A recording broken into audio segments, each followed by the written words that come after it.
Thanks for coming back, folks. What's an MVP? What's a minimum viable product? And I've always thought that a minimum viable product is a product that you can have conversations with customers and you can get feedback on. Minimum viable products, also at some level, are something somebody's willing to pay for.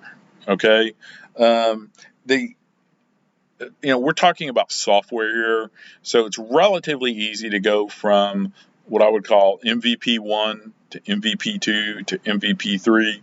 Basically, you roll out a new version and the users have it.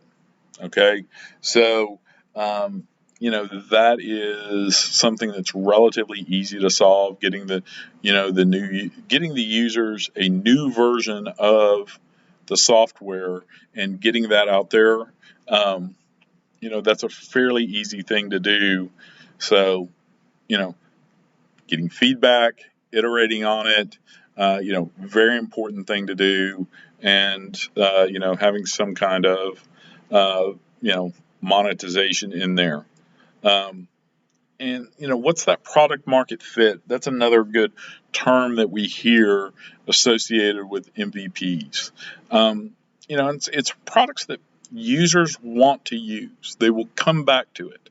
And it's finding that profitable market segment. So you may have users who will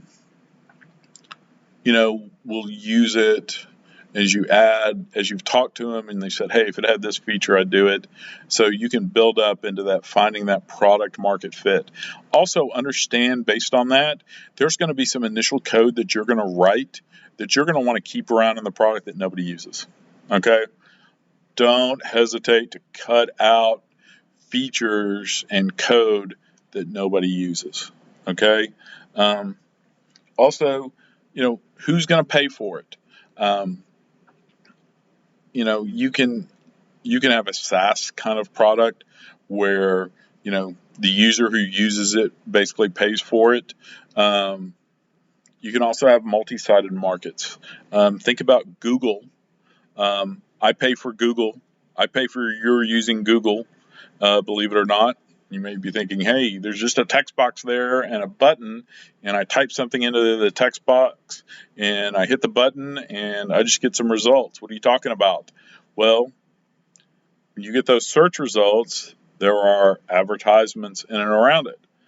I may be paying for some of those advertisements depending on what you're doing in Google. You are not paying for Google, but I am. And so you can have these multi-sided markets. Now, whether it's Google or YouTube or Bing or whatever, that's a very easy multi-sided market. There are also other more complicated multi-sided markets. Think about a joint replacement. Who's going to do that? Who's paying for it? Is, the patient paying for it?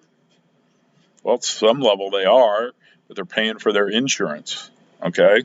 So the insurer's paying for it. Well, yeah, but also somebody else is paying for it, and you got to get approvals. Okay. So you got to go to the FDA and you got to do this and that. And, you can have some very complicated multi-sided markets real quick where you've got to walk through and get a lot of different approvals. And, once again, as I always say, talk to the customers, talk to the users. And there's never going to be a feature that is going to be as valuable as talking to the customers. Okay. What to watch out for in this process. So this is where you're going to find people who don't want you to be successful. There are what I call saboteurs.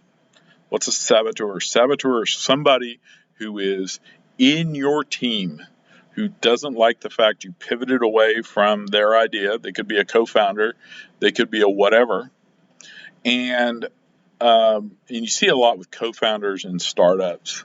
I've seen it everywhere, where somebody says, I don't like the fact we pivoted away from my idea, and my idea was going to rule the world, and I'm mad, and so I'm going to, talk bad about everybody, and I'm going to do this and that, and I'm not going to do my work, and blah, blah, blah.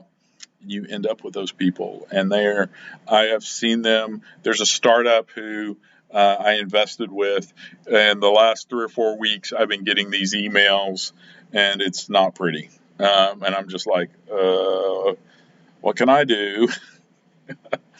So you'll also end up with gatekeepers. Okay, gatekeepers are people who don't necessarily want to give you access to whoever is either going to use it or pay for it. It could be a receptionist. It could be somebody who says, "What's in it for me? I ain't helping you out." Well, you run into those kind of people, and the thing is, you're going to have to go around them somehow.